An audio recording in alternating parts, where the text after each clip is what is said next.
En algún momento entre los años 2000 y 2016, un hombre que nació sin zapatos en una aldea sin electricidad en las montañas de Sinaloa controlaba entre el 25 y el 40% del tráfico de drogas mundial. No era presidente. No era general. No tenía ejército oficial ni sede de gobierno. Operaba desde las sombras, desde túneles subterráneos, desde casas de seguridad que cambiaba cada semana. Y sin embargo, su poder era más real que el de la mayoría de los líderes del mundo. Presidentes lo temían, generales recibían su dinero, jueces miraban hacia otro lado, y millones de personas en México lo veían como un héroe, el hombre que construyó escuelas y carreteras donde el gobierno nunca llegó. Joaquín Archibaldo Guzmán lo era, el Chapo. Forbes lo incluyó en su lista de los hombres más ricos e influyentes del planeta. La DEA lo declaró el traficante más poderoso desde Pablo Escobar. Y 3 gobiernos combinados, México, Estados Unidos y Colombia, tardaron décadas en poder detenerlo definitivamente. Esta es la historia de cómo un niño abusado y sin futuro en las montañas de México construyó uno de los imperios criminales más grandes que el mundo ha visto. Y de cómo ese mismo imperio, con todo su dinero, todo su poder y todos sus túneles, finalmente colapsó. Quédate hasta el final. Porque esta historia tiene más giros de los que imaginas. Para entender a El Chapo tienes que entender de dónde vino.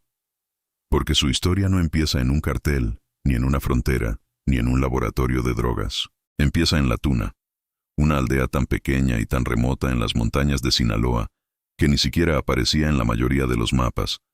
Joaquín Guzmán nació en 1957 en esa aldea, sin electricidad, sin agua corriente, sin escuela cercana.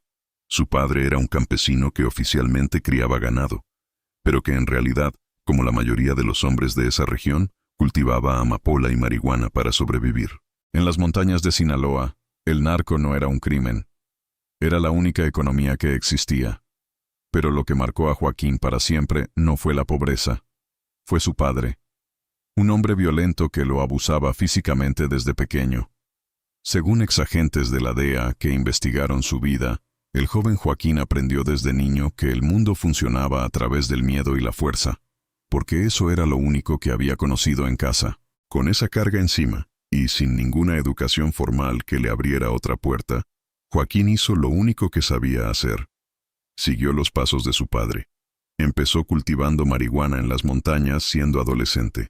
Solo, independientemente, sin pedirle permiso a nadie. Era pequeño de estatura. Por eso el apodo que lo acompañaría toda su vida, el Chapo, Chaparro, Shorty, un nombre que sus enemigos usarían para burlarse de él, y que él convertiría en el nombre más temido de México. Pero las montañas de Sinaloa eran pequeñas para la ambición que estaba creciendo dentro de ese muchacho, y pronto, muy pronto, el mundo entero lo sabría. A finales de los años 70, las montañas de Sinaloa ya no eran suficientes para Joaquín Guzmán. Había aprendido todo lo que podía aprender cultivando en las aldeas, y su ambición exigía algo más grande. Fue entonces cuando llegó a la atención de Miguel Ángel Félix Gallardo, el padrino del narcotráfico mexicano, el hombre que en ese momento controlaba prácticamente todo el tráfico de drogas en México. Félix Gallardo vio algo en el joven Chapo que otros no veían, una inteligencia fría, una capacidad logística natural, y una disposición absoluta para hacer lo que fuera necesario. Lo reclutó, y el Chapo aprendió en la mejor escuela del crimen organizado que existía en México en ese momento. Pero la historia dio un giro que cambiaría todo. A principios de los 90, Félix Gallardo fue arrestado. Su organización, el Cartel de Guadalajara, se fragmentó. El territorio se dividió entre sus lugartenientes, y el Chapo, que ya había demostrado ser el operador más eficiente de toda la organización, tomó el control de la plaza de Sinaloa. Nació el Cartel de Sinaloa. Lo que el Chapo hizo a continuación fue lo que lo separó de todos los demás narcotraficantes de su época. Pensó como empresario. Mientras otros carteles peleaban por rutas existentes, él construyó infraestructura nueva. Túneles subterráneos de kilómetros de longitud, con electricidad, rieles y ventilación, conectando México con Estados Unidos por debajo de la tierra.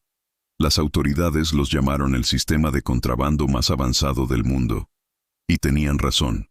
Con esos túneles, el Chapo podía mover toneladas de cocaína, heroína y metanfetamina hacia Estados Unidos con una eficiencia que ningún gobierno podía detener. El dinero empezó a entrar en cantidades que ni él mismo podía gastar. El niño de la tuna estaba construyendo un imperio. En su mejor momento, el cartel de Sinaloa generaba aproximadamente $3,000 millones al año. No en total, al año, cada año. De manera consistente, como una empresa multinacional, pero sin oficinas, sin empleados registrados y sin pagar un solo impuesto. Y el Chapo era el CEO de esa empresa. Su fortuna personal se estimó en más de $1,000 millones. Forbes lo incluyó en su lista de billonarios en 2009, 2010 y 2011, algo que él mismo encontraba divertido según personas cercanas. El hombre más buscado del planeta apareciendo en la misma lista que Buffett y Gates. Pero ¿cómo vivía realmente? Esa es la parte que más sorprende. Porque el Chapo no vivía como los narcos de las películas. No tenía una mansión fija con piscina y tigres. No podía. Su supervivencia dependía de moverse constantemente, de no tener un hogar permanente, de ser imposible de localizar. Lo que sí tenía era acceso ilimitado a todo. Casas de seguridad equipadas como hoteles de 5 estrellas en docenas de ciudades, una flota de vehículos blindados, aviones privados, y una red de comunicaciones tan sofisticada que la DEA tardó años en descifrarla. Sistemas encriptados, teléfonos desechables, mensajeros humanos para los mensajes más importantes. Cargaba personalmente una AK-47 chapada en oro y una pistola calibre 45 incrustada en diamantes. No como adorno, como herramienta de trabajo. Su poder real no estaba en el lujo visible, estaba en la corrupción invisible. Se estima que el Chapo gastaba cientos de millones de dólares al año sobornando policías, militares, jueces y políticos en todos los niveles del gobierno mexicano. Desde agentes locales hasta, según testimonios en su juicio, funcionarios en los niveles más altos del Estado. Para el Chapo, la corrupción no era un crimen. Era el costo de hacer negocios. Y era la inversión más rentable de todo su imperio. Si hay algo que separó a El Chapo de todos los demás criminales de su era, no fue su inteligencia, no fue su dinero. Fue su capacidad para escapar de lo que parecía imposible escapar. La primera vez que lo capturaron fue en 1993 en Guatemala. Lo extraditaron a México y lo metieron en el reclusorio norte de Ciudad de México, supuestamente una de las prisiones más seguras del país. Fue condenado a 20 años. Cumplió 8. En enero del 2001, el Chapo salió de prisión escondido en un carrito de lavandería. Así de simple. Así de humillante para el gobierno mexicano. Décadas después se supo que no fue un escape improvisado. Fue una operación cuidadosamente planeada y pagada. Guardias sobornados, directivos comprados, y una logística que demostró que su red de corrupción operaba incluso desde adentro de una celda. Durante los siguientes 13 años, fue el fugitivo más buscado del mundo. La DEA, el ejército mexicano, la CIA, todos detrás de él. Y él seguía operando, expandiendo el cartel, moviendo toneladas de droga, como si las fronteras y los gobiernos fueran simplemente un inconveniente menor. En febrero del 2014, lo capturaron nuevamente. Esta vez en Mazatlán, en un operativo conjunto entre México y Estados Unidos. El mundo entero lo celebró. El hombre más peligroso del planeta estaba finalmente detrás de las rejas. Duró 17 meses. En julio del 2015 escapó por un túnel de 1.5 kilómetros de longitud, excavado directamente debajo de su celda en el altiplano. La prisión de máxima seguridad más importante de México.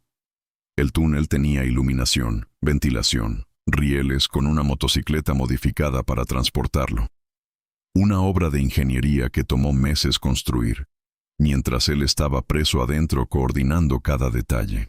El mundo no podía creerlo. El gobierno mexicano quedó en ridículo frente al planeta entero. Pero esta vez, la tercera captura sería definitiva.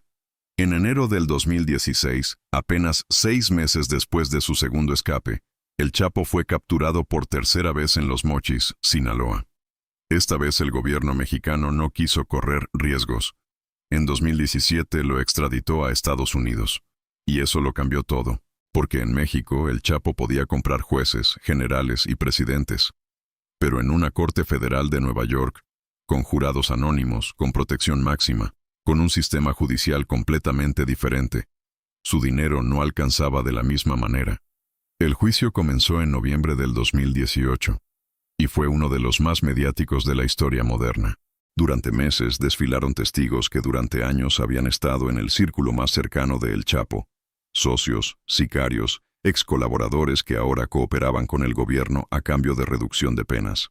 Lo que revelaron dejó al mundo sin palabras.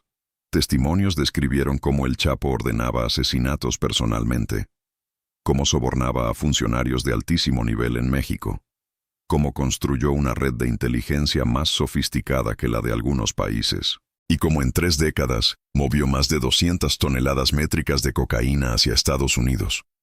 Uno de los testimonios más explosivos vino de Alex Cifuentes, un socio colombiano cercano, quien declaró que El Chapo había pagado un soborno de $100 millones al expresidente mexicano Enrique Peña Nieto directamente.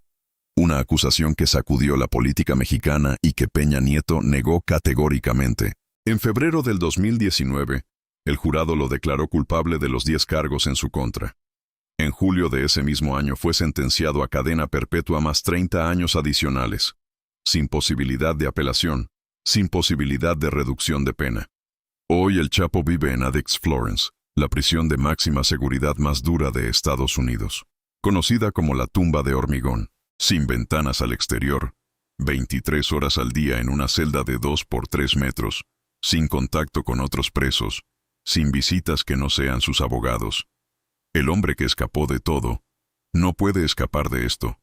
Y con eso llegamos al final de la historia de Joaquín Guzmán Loera.